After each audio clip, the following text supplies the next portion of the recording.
Alrighty, hey everyone, this is Cleric, and this is going to be my 26th place Houston Regional Mathmech deck profile. So it's been a while since my last deck profile upload, and the reason it's taken so long to get a second video out is because I kind of was putting my head down and grinding away, preparing for my regional event. And it paid off. I got 26th place out of 456 duelists, earning my invite to nationals by reaching top 48. So, why Mathmech? In retrospect, Mathmech was probably not a good meta call for this tournament. A big reason that I stood by my choice to play Mathmech was I had planned to bring it before the ban list had dropped, and spent quite a few weeks learning the deck and getting ready for the event, with Circular still at 3. Then the ban list hit, and I had to make the choice of whether I wanted to swap to a different deck or stick with this one. And going into the tournament, I didn't think the deck would be that bad. After the tournament, I highly doubt I will be bringing this deck to nationals. However, it went really well for me on the day. I think a lot of things played into that, and I'll kind of go over those a bit later. But without further ado, let's dig into this Mathmech deck profile. So starting off, as mentioned earlier, because Konami has decided it, I get to play 1 Circular, so we're playing 1 Circular. We're following that up with 3 Diameter. I think 3 is the correct choice. Some people have been doing 3 Diameter, or 2 Diameter, 3 Defensor, but you really need some sort of normal summon in your hand, and so I do think you want to play 3 Diameter. I think this is correct. Speaking of arguable ratios, I was on 2 Sigma. I was really worried about Kashtira going into this event, so I decided to build around respecting Kashtira as the best deck in the room. I did play Kashtira twice, and again, I'll get more into that later when I discuss my matchups, but I think with the current standing of Kashtira in the meta, you could cut this to 1 and be fine. I do not think it's 2, I don't think 2 is mandatory. I will say that 2 felt good, it went well for me, however, I don't think you need to play 2. Cards you do need to play 2 of: Subtraction and Addition. These extra bodies and the increased frequency with which you have a 3rd extender in hand are really important for the deck. These are what allow you to play through Nib when it comes up. They also allow you to play through Interruption on your other bodies as you go ahead and climb towards Terahertz. I would not play less than 4 of these. We can go over what the Sigma may be later, but I think for now, this is like the standard Mathmech main deck lineup. So after that, I chose to play the Firewall engine. So that's the 1, 2, and 3 Defensor and the 1 Guardian. So I want to give a quick shout out to the Mathmech Discord. They were a huge help in the weeks leading up to my event, especially as we were discussing and trying to figure out what list to go with after the ban list. I was thinking about Spirits and doing some lines where you can like double Laplacian people, kind of similar to what Yassine did at the YCS. But after labbing it out with people in the Discord, what we realized was like, if you do normal Aratama, add Sakitama, special Sakitama, make Alan Burst and get interrupted, your board ends up in a much worse spot than if you do normal Defensor, climb up to that same point, and then get interrupted. So I think without a doubt, the Defensor package is absolutely the correct way to play the deck at the moment. I know we have Decoder coming out soon, and I imagine that won't change what happens in the main deck. But I do think you should be playing the 3 Defensor, 1 Guardian if you're going to play Mech. And then finally, rounding out the engine monsters, we have the 3 Parallel Exceed. Would not play this at 2, would not cut this engine. You should absolutely be playing Parallel Exceed. Every time this card resolved, it won me the game. The extension was crazy, the additional bodies on board were crazy. It helps you play through Interruption so much better. Honestly, one of the best cards in the deck. Absolutely would not change playing 3 of this. So finally next, we're going to move into hand traps, which is, of course, what everyone knows Mathmech to be playing a lot of, and we're not putting that to shame. We're playing 3 Ash Blossom, 3 Effect Veiler, 3 Ghost Bell, and I'll just throw the 1 Santa Claus in here as well. So Ash Blossom, best hand trap in the format. Hits Labyrinth, hits Branded. Veiler, you need it for your small world bridges, and also general effect negation is not bad. And I'll jump ahead a little bit and just say that we were also playing the 3 infinite impermanents. So that gives us 6 monster negates in the deck, which came up a lot. Santa Claus was my kaiju of choice. It bridges well with Veiler. But so would the other light kaiju, and Nibiru in this place could also be this card. I chose the kaiju because I was really respecting Kashtira. And I went with Santa Claus just because it's the one I have. It's theoretically better. Yeah. I wish I had more to say on that, but like if you hard draw, I guess, so like going into it, the reason that I think this is better is because if you draw it and you get Ibli, you can tribute this over the Ibli and play the game. You can use it to break the Newman lock if Sprite was doing that. However, Sprite hasn't been doing that for a while. I just think Santa Claus is probably the best kaiju, and I've yet to hear an argument as to why I would have to be playing, say, the light kaiju over this for any reason. The real theme that's worth discussing are the ghost spells. So, ghost spell in the main was a judgment call, assuming that there'd be a lot of Branded and a lot of Dragon Link, which there was. This card came up huge in the main. It's something that I liked about this card was that it was proactive into other format decks while also being a mandatory include in our deck. You have to play 3 of this because post-side for games 2 and 3, every deck's going to side in their Bastiles for you. So you wanted to have these 3 ghost spells to help insulate your super factorial. It also hits things like the Big Welcome. It hits the Puppet Lock. I would play these in the main again every single tournament. I think these cards were crazy. I would argue that even decks that don't need to protect their own plays with Bell should be playing Bell in the main. I think this is one of the best hand traps in the format. Moving away from hand traps, we're going to go towards the spell lineup. It's pretty standard. It's going to be the 3 Signet Mining, the 3 Small World, kind of playing in line with the, I guess, the hand trap discussion, or the 2 Book of Moon, the 1 Equation. So 3 Signet was big, 3 Small was big, Small World's insane. Oftentimes going second, I would side out the 3rd copy if I needed the siding space. But this is pretty standard. You're going to play 3 and 3. The Equation is nice because it's what you search going second to help climb up and extend your plays when pushing for OTK. It also helps protect you against Nibiru in those cases. And it's a second card you could search off circular if you hard open the super factorial. The card worth discussing here are the 2 Book of Moon.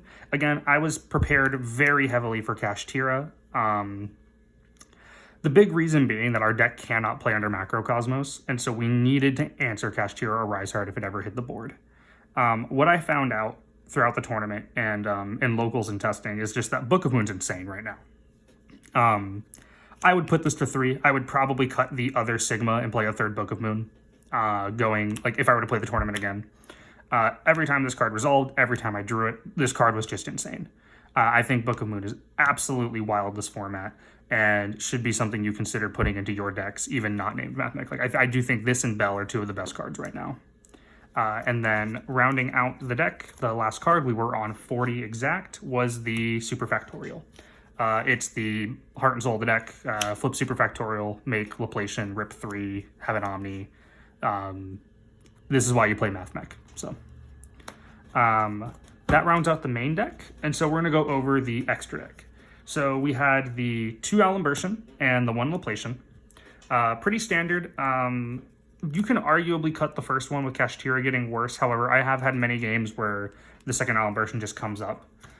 Be it in turn 3 if I'm pushing for OTK, or if they do somehow interrupt the attempt to make Laplacian. Being able to summon the Alimbertian, detach the 2, and add Diameter for follow-up on turn 3 was pretty big too. That came up at least once or twice. So I would still probably play 2. I wouldn't change that. Moving into the links, we have our link 1s. We're doing Lingaribo and Link Spider. The reason that I cut Almirage is that I I just didn't think it was as good, and I was more worried about Nib than I was on Birking on my own hands. I think Almirage has its fringe uses. I was playing it last format, but that was because the main deck had more hand traps that you could normal summon. And so with this current list, I just thought that Link Spider would be better. Link 2s, we're playing the Splash Mage and the Crystal Heart. Crystal Heart and Link Spider packaged together is what lets you play through Nib. You get Nibbed, you have a token, you link it into Link Spider, you have an extender in hand, summon it out. You make Crystal Heart Reborn Transcode Reborn Update Jammer. Go back into your second copy of Access Code, and then you OTK from there. So Jigo and Crystal Heart's an absolutely wild card. So thank you, Konami, for printing that. Speaking of Update Jammer, we have the Update Jammer and the Transcode Talker. We do play the one Heat Soul. It comes up in certain matchups. Gold Pride Punk, this card comes up because you're able to put yourself under 6,000, or you put yourself to 6,000, and it's very hard for Gold Pride Punk to get themselves below 6,000 before it matters for them. So this card is really good into that matchup, and then also if you just have a really bad hand or you get interrupted too much, that having a draw to is better. As mentioned earlier, we have our 2 access codes. I have the 1 gold and the 1 secret. I played the 1 gold on purpose. This was a access code I pulled from a pack my mom got me for Christmas. So shout out to Mom and access code being in my deck. Then finally, we end on the big Terahertz package. So we had the Neo Tempest Terahertz, Cyberse D-Save Worm, and the Mereologic Aggregator. This card fucking sucks. Stop. This card is terrible. Replace this for Decoder as soon as the set is legal. Stop playing Aggregator. Holy shit, this card is atrocious. These 2 cards are good. Made Terahertz every single game. Used D-Save every single game. The fringe cases where Aggregator comes up. And the reason I did choose to play it for this event. Against Branded, when they activate Fusion Deployment or Branded Opening, you chain this, sending this. Aggregator goes to grave. Their body hits the deck. The board, I should say, and then you activate Aggregator to negate it as Chainlink 2. So it's really good into Branded. It protects you against Albaz off of a Fusion Deployment or a Branded Opening. It's also okay into Kashtira. They normal summon body, you chain, then send this. They have to choose if they use the effect there as Chainlink 1. You then just chain this and negate it for the whole turn.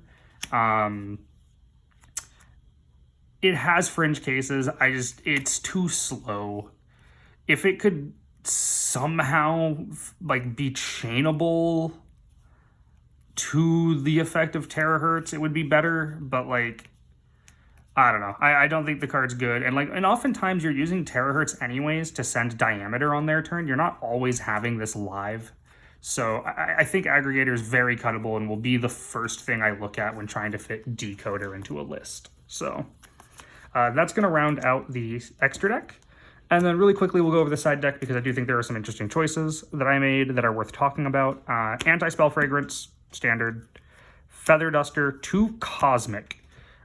Playing Cosmic for the lab matchup. I was on Twin Twister before, but realized that I had to be on Cyclone. Banishing the trap is so much stronger than destroying it because when it's engraved, they can either set it again, because what's typically happening is they are chaining the Ku Clock in your end phase along with the Shandrag in order to set the trap. And so you want to hold this in hand and then banish the trap when they set it. Alternatively, you need this for Floodgates as well. And while Twin Twisters does the same thing, Cyclone is just stronger. Banishing is just a better effect. So I would stay on the 2 Cyclone. I would not go to Twister. I would not go to Lightning Storm. The tech choice of the tournament for me was Herald of the Abyss. Why are we playing Herald of the Abyss? Because it lets us still use Firewall Defensor and Transcode Talker after we've removed the Arise Heart. And it does not get stopped by Forbidden Chalice? I forget which of the Forbidden cards it is that the Kashtira uses to protect the Arise Heart from other effects. But because Herald of the Abyss makes the player make the action, it would not get it would not get stopped like something like an Imperm or a Book of Moon would. So the biggest benefit of this card, though, is that it still lets you use Defensor and Transcode after you've removed the Arise Heart from the board, which makes going into your OTK line much safer and much easier. The one issue with it, of course, is that it is unsearchable. But I think this card is correct if you're playing Mathmech, specifically the Defensor build, and specifically if you're worried about Kashtira like I was. I would probably play this again. Nibiru did not come up for me, but everyone was playing into it. I just didn't draw it, and it was in my sideboard, so I was only seeing it in games 2 or 3.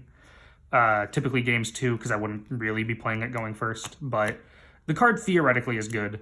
It probably should be in the main. I feel like these would be in the main, and there's better uses for the side. But it would have come up. I didn't draw it. People were playing into Nib left and right. Highly consider playing it in the future. And then finally, DD Crow. I was on 3 DD Crow. We just needed something to deal with Branded going second. So we're hitting Albaz. We're hitting the Puppet. We are banishing traps away from Labyrinth players. We are technically able to chain it if we side them into Kashtira and it comes up. But primarily, this was just to have something good against Branded going second.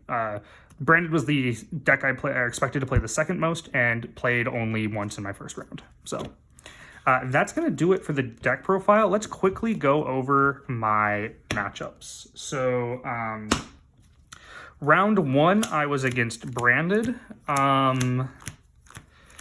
And the player admittedly told me that he was still new to the deck. But they were close matches, kind of. I had Valor for a Luber both times, so I kept him off Branded Fusion games 1 and 2.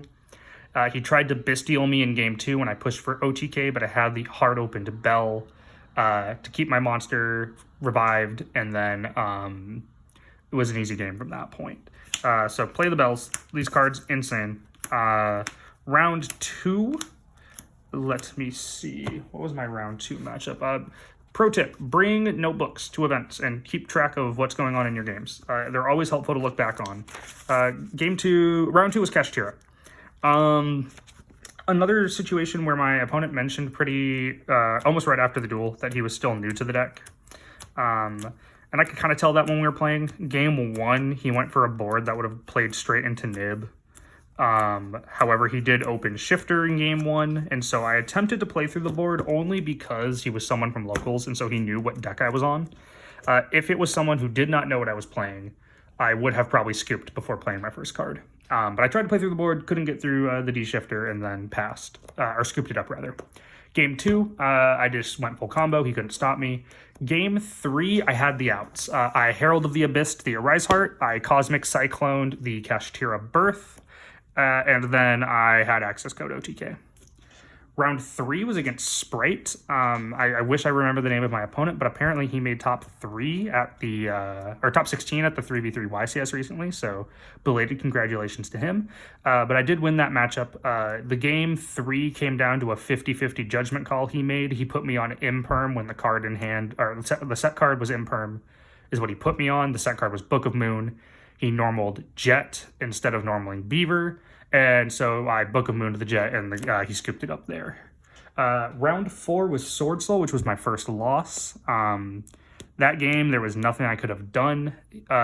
Game 1, he has double Imperm Valor. So I there's a board that I make where I play around the first Imperm, and then the second Imperm just cracks you over the head. And then he has Valor on top of that for the extenders. Vishuddha also really hurts this deck because there is nothing you can interact with Vishuddha that stops it from spinning away your terahertz. So that sucked, I found out. Sword Soul was something I was really underprepared for as well this tournament. There were a lot of Sword Soul, and I really wish I'd put more time into the matchup, but I do think they'll die off as the format develops. Round 5, checking back into my notebook. Round 5 was the second Kashtira that I played. He was on the going second build with the Dark Holes, the Lightning Storms, and the Kaijus in main. So he lets me go first, and I make full combo, and he scoops it up pretty quickly. Game 2 gets a little bit grindier where he elects to go first. My board state got pretty weird, where I ended up having I had set super fact going second, and I believe the judgment call was realizing with a negated Fenrir on the board, nothing else, and then a card draw for turn. If I super fact and draw phase, discard his card from hand, send his Fenrir, he has to pass back to me, and that's the game, and that's exactly how it played out. But I probably wouldn't have gone. I probably would have just gone for a standard OTK if I was a little bit more aware. Round 6 was, I believe, Super Heavy Samurai. That was a weird matchup. I win game 1 because I won the die roll. Game 2, he goes first. I have DD Crow and Valor, and I think I misused them. I think I Valored the monster that reborn something, the scales, when I could have DD Crowed its target instead and held the Valor for a more meaningful target later in the turn. I did end up dropping both hand traps, but it did not really matter at the end of the day. Round 7 was Sword Soul again, which was my second loss. That was the one game where I had to make the choice to push for lethal, and I didn't due to inexperience in the matchup. No matter, I put him on having Imperm set and Vishuddha in hand. In hand was Adhara, and the set was Emergence. So he adds Taie, normals, full combos, I lose. Where if I had made the decision to push lethal and cleared the board, I may have won from that game state. And what ended up happening is I just didn't have the experience in the matchup to realize that I lose either way, I believe, if I don't push for lethal. And so I went for a conservative play, got punished for it, and lost the round.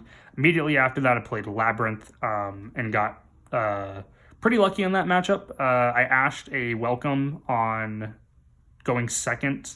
So game 1, he wins pretty steadily. He wins the die roll. Game 2, I win. Game 3, I imperm his Ariana and then have an Ash in hand for his set. He sets 2. I ash the Welcome Labyrinth, and then as long as the other card's not a Floodgate, I win the game, and it wasn't, so I won. And then finally, my last round was against Gold Pride Punk. The Heat Soul line that I talked about earlier didn't come up in that round, but I had everything, man. I was destined to win that match. He imperms the circular, the hard open circular, game 1. He imperms it. Overlay, make Alimbertion. Ash on Alimbertion. That's okay. We hard open diameter. Normal diameter reborn. Climb up to terahertz. Set the hard open superfactorial. Pass. Game win. Game 2, I wasn't sure what to ash in the matchup, so he normals Xiamen, and I was like, oh crap, do I ash this or not? I choose not to, and my ignorance gets rewarded when he makes the 6 fusion that summons 2 from deck, and I have ash for that one. He ends up making, on a board that can make pinball, or rollerballer, I forget which one's the extract monster. The 2 bodies on board that fuse into the extract monster and steal 2 of your guys. And so I hard open circular again. Make circular, make Sigma. Pretend this is Sigma. He steals them both. I still have a diameter and an extender in hand. And then there it's just full combo up to access code, and we win from there. So that was my event. That was the Houston Regionals, where I got 26th place playing Mathmech. If you've still watched the video this far, I want to appreciate you specifically. Thank you for listening to me ramble about my matchups. I also want to thank anyone that watched the previous video. At the time of recording this, I believe my last deck profile has 700 views, which is just insane to me. I could never in my wildest dreams have imagined my first upload would get 700 views, so really big shout out to the Scareclaw community. I'll be making some more Scareclaw videos soon. I want to record a Super Heavy Samurai Goatee deck profile at some point. But unfortunately, I guess I just have to grind for Nats. So I'm going to get my head back down, keep chugging away at that, and hopefully I'll be able to get some cool photos and some vlogs from the event maybe. And I'll certainly be uploading my deck profile from that tournament too. So thank you for watching.